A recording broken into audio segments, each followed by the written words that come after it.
gas မရှိတော့တဲ့မီးကျစ်တစ်လုံးကိုတန်ဖိုးရှိအောင်အခုလိုလုပ်ပြခဲ့သူ gas မီးကျစ်တစ်လုံးကအထက်က gas တွေသာမရှိတော့ရင်ဘာမှသုံးမရတော့ဘူးဆိုပြီးလွှင့်ပစ်လိုက်တဲ့သူတွေများမယ်ထင်ပါတယ်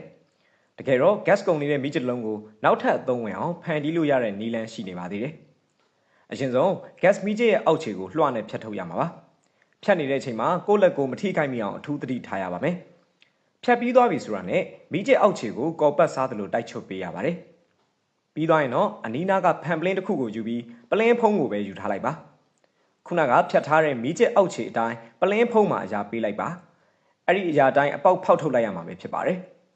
ပြီးရင်တော့မီးကျစ်ကိုပလင်းဖုံးကအပေါက်ရတဲ့ထည့်ပြီးမြဲသွားအောင်လို့စူပါဂလူးနဲ့ကတ်ထားလိုက်ပါခင်ဗျာ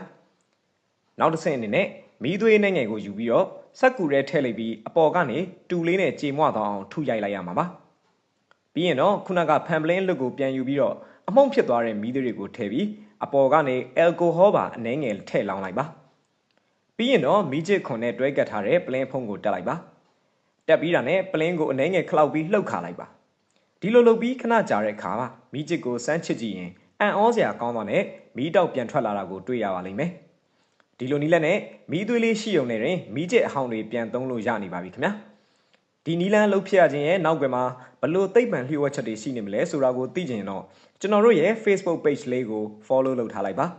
ဒီအကြောင်းလေးနဲ့ပတ်သက်ပြီးနောက်ထပ်ဗီဒီယိုတစ်ခုကိုထပ်ပြီးတော့တင်ဆက်ပေးသွားပါမယ်ခင်ဗျာ